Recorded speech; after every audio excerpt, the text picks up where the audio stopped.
Hello, folks. Welcome back to the Redeemed Marriage Podcast. Hopefully, you have had a chance to listen to last week's episode where we introduced you to our good friends, Meygan and Casey from Marriage365. I hope you enjoyed last week's episode, and I hope that you've had a chance to go out and get their brand new book. And if you haven't, you can look at the show notes and you can find out just how you can do that and get a copy of their new book. But we had so much fun talking with them last week that we actually extended the conversation so that you guys could get more of it this week. We asked them some great marriage questions, and we want you to be a part of that conversation.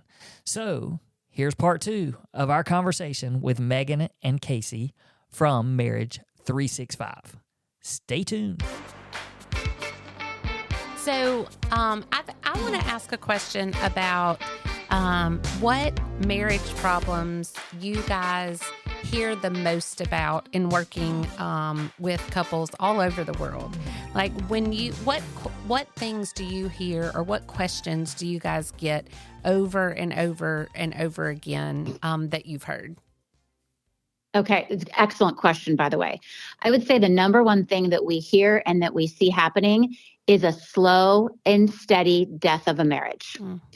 So it's couples who definitely started out in love, and with the house projects, work, the kids, life got in the way. They kind of put their marriage on hold. They still love each other, but then 10, 15, 20 years down the road, they've completely fallen out of love.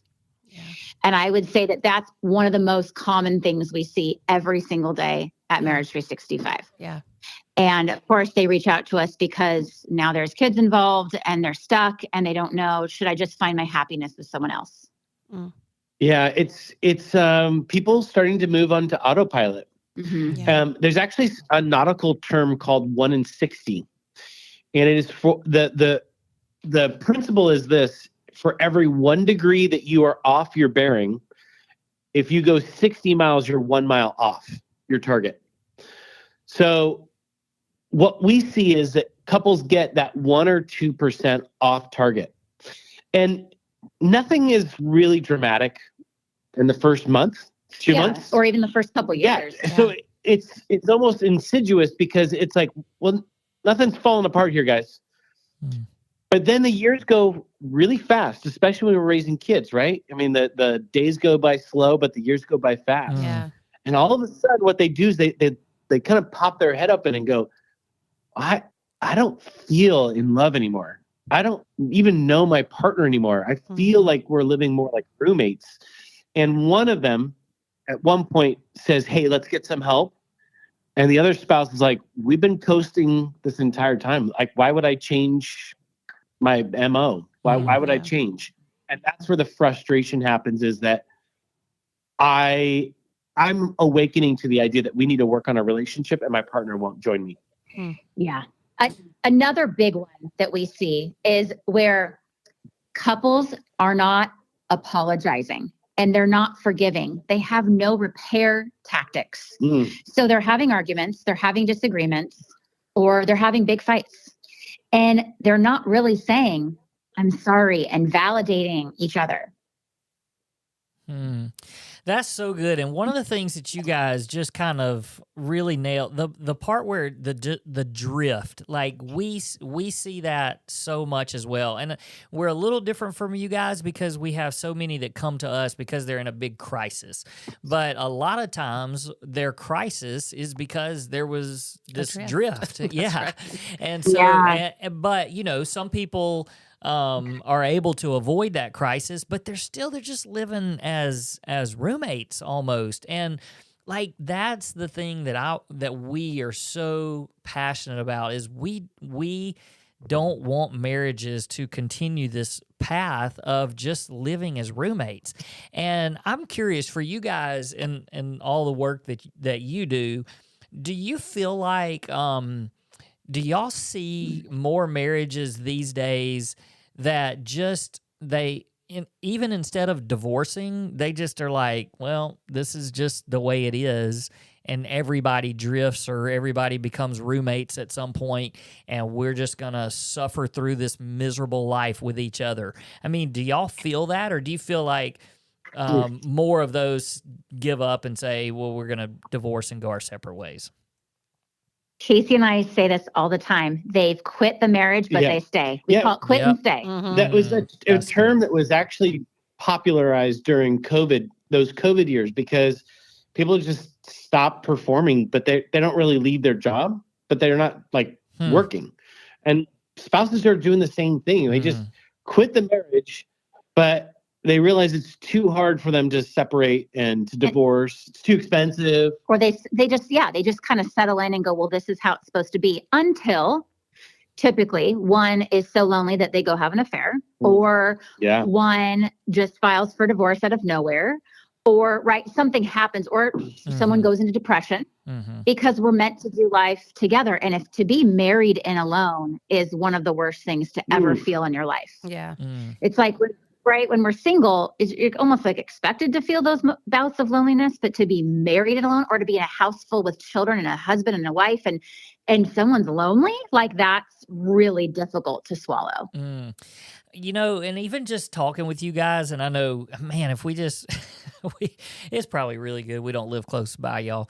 But because it's making me just even think so much. And sometimes I feel like that these couples, we get so many of the couples, like we've said, that they have these bigger issues. But what that sometimes brings to the surface is a reason to fight, like something to actually fight for. But then you have so many couples that they don't have that as part of their story, and they've just kind of quit and given up.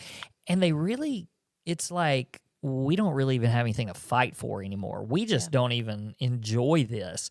Whereas, a lot of what we catch these people where they're in a really bad place, but they've come to us because one or both have been able to say, we're going to fight for this. Like they come with at least some energy of bowing up and saying, we're going to do something about this. Right.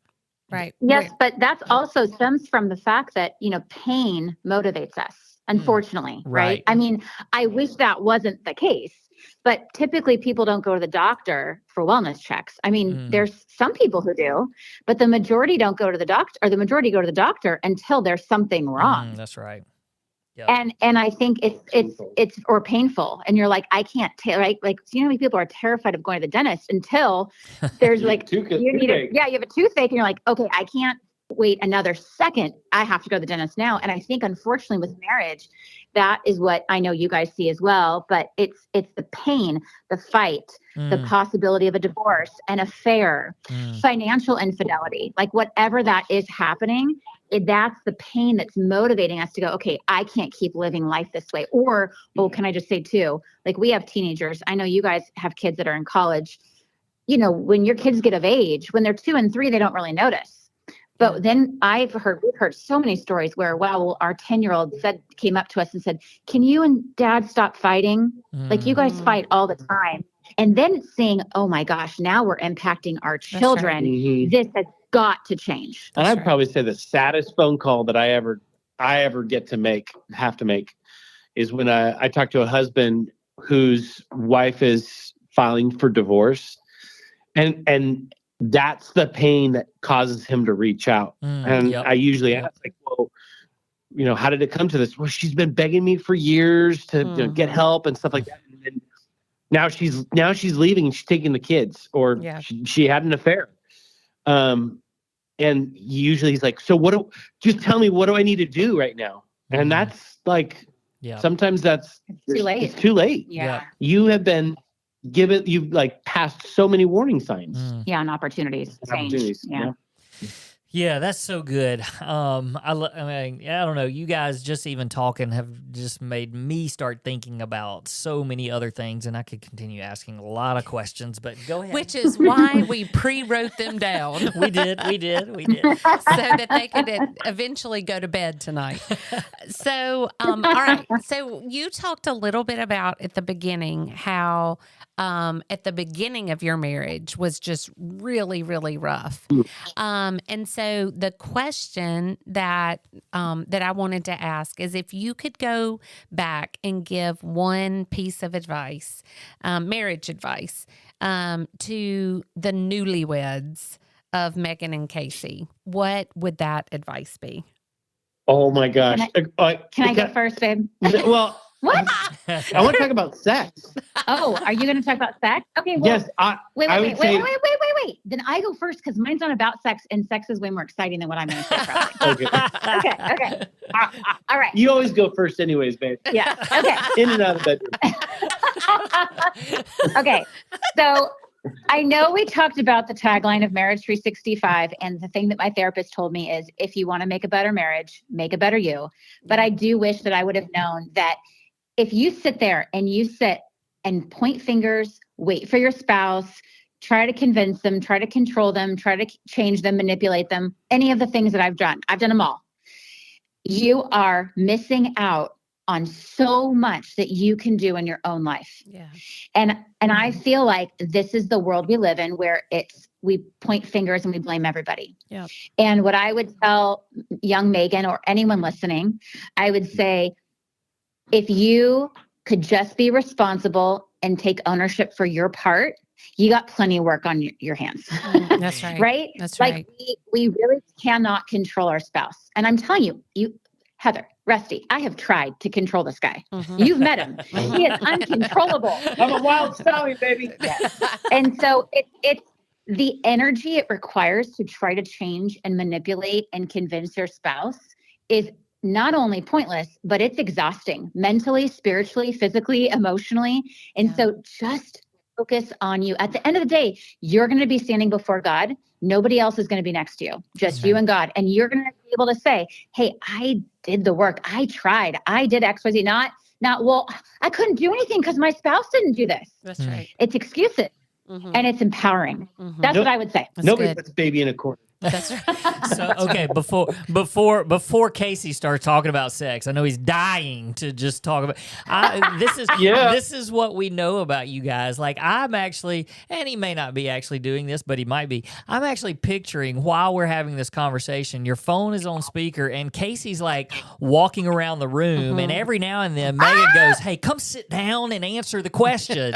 Oh, okay. That's scary that you know him that well. He's literally he's not standing and pacing, but his nonverbal is so excited, and he's all hot right now and bothered. He's like, yes. Yeah. That knee's bouncing up and down. And yeah. He's like starting to rub my thigh. I mean, whoa. Okay. Well, I'm glad we could help with that. Okay, Casey, your turn. So Casey, let's My hear it. turn. Let's My hear it. turn. Okay. It's my Well, turn. first of all, it's my turn.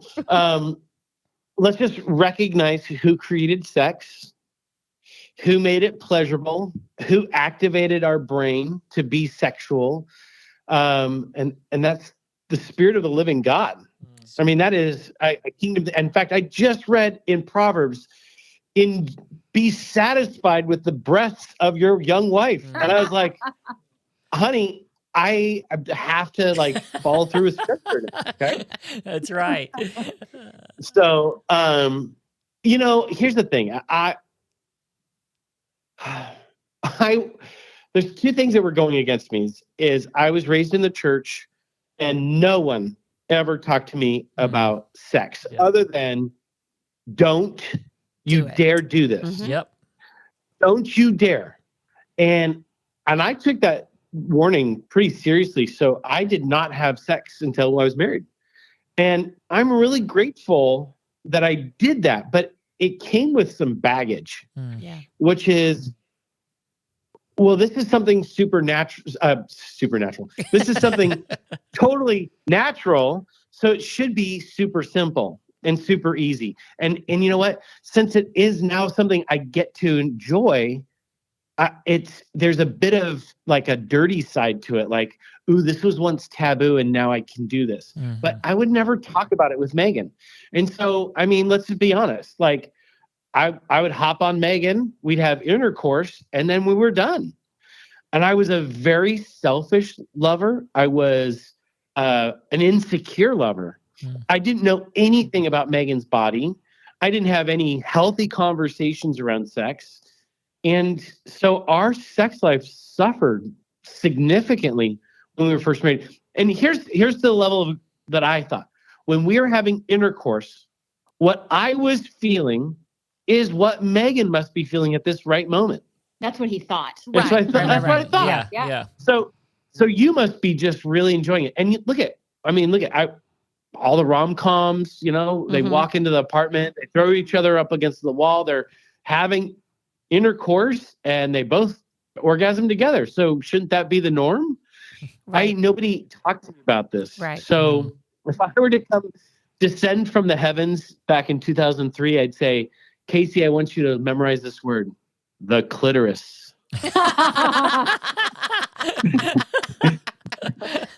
It is a part that God designed and put on a woman's body for a reason. Yeah. Find it, my good son. Find it and enjoy it. And so I think that there is much to say about. I love that God created sex. I absolutely love it. Wait, you do? Yeah. Oh, just kidding. But I didn't understand its power. I didn't understand anything about it. And so it just was. Well, I'm sorry. I want to interrupt you by saying this is a sore subject when we in their early years. I want to say this. The enemy tries everything in his power to get the couple in the bedroom before they get married. Yeah. And then when they get married, he does everything in his power to keep them out of the bedroom. That's good. Yeah. Because he knows how powerful it is. Because he knows how powerful sex can be for a marriage. That's right. And for a couple because of the hormones, the dopamine, right? They say it's stronger than like taking drugs. And so if that's the case, and we know that, and we know the bond, then I feel like, of course, the enemy is going to keep us away. And I think part of that is also misinformation. Obviously, pornography being a huge educator. It's not the best, of course, it's the worst, but that's what Christians and non-Christians are learning from. So I love that you would tell your younger self, babe, that, because I would tell him too. Yes. Discover it and enjoy it. No, that is so good. And I think our listeners probably are like, oh, have them on here more often. That's fun. That's right. But that is, all of that is so good. And I love, that was really good, Meygan. The keep you out of the bed. Get you in the bedroom before you're married and out of the bedroom after. That is spot on for sure. Okay. Right? Yes. There's so much truth behind that. Yeah. I know. It's crazy. Yeah.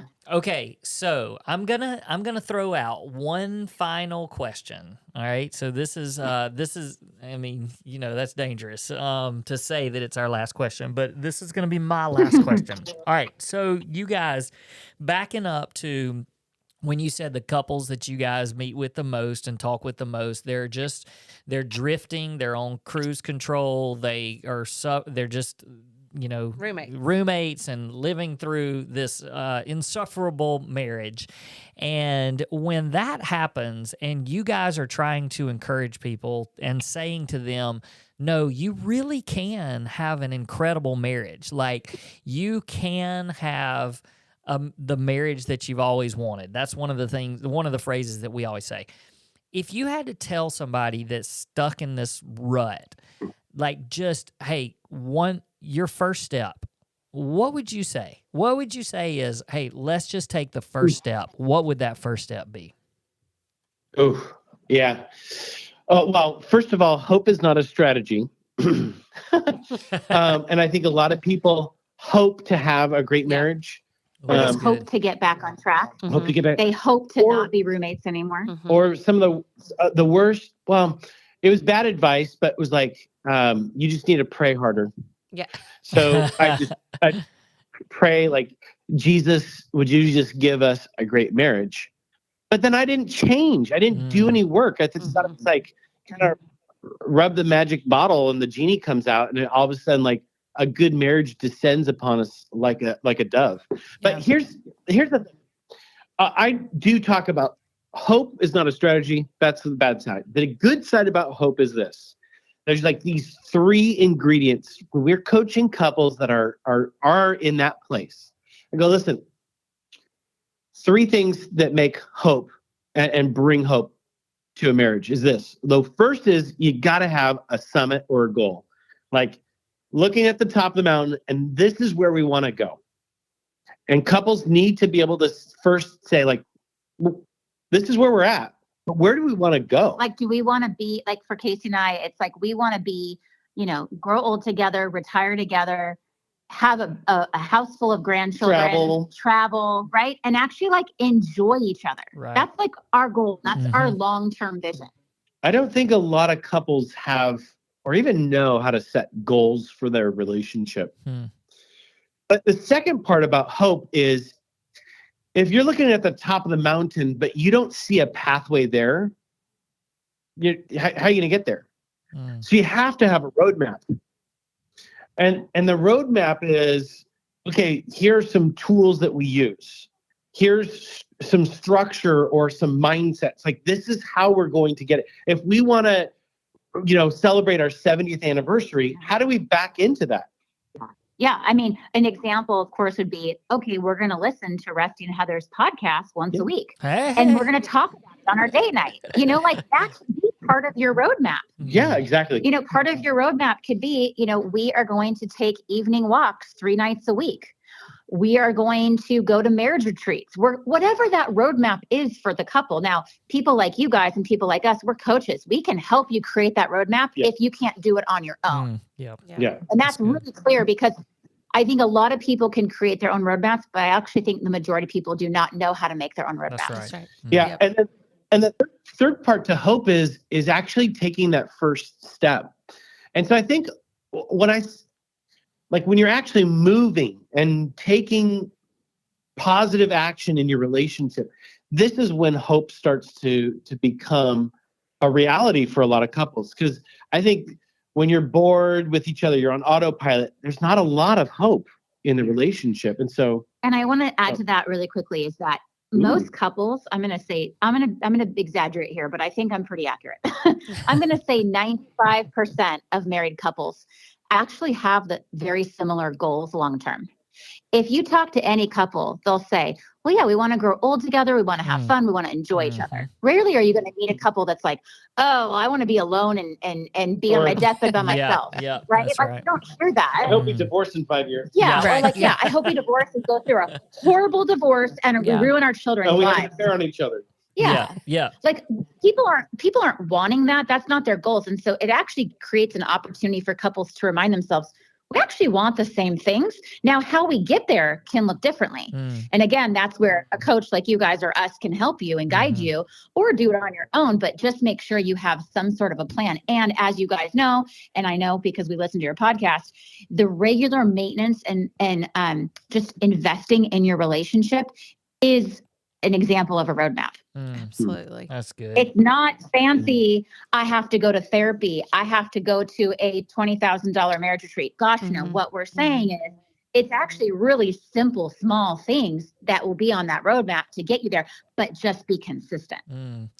Hey, and one of those things that people can do is communication. And a great tool for communicating is your brand new book. So, all right, as we're wrapping up, tell everybody one more time how to get that book today.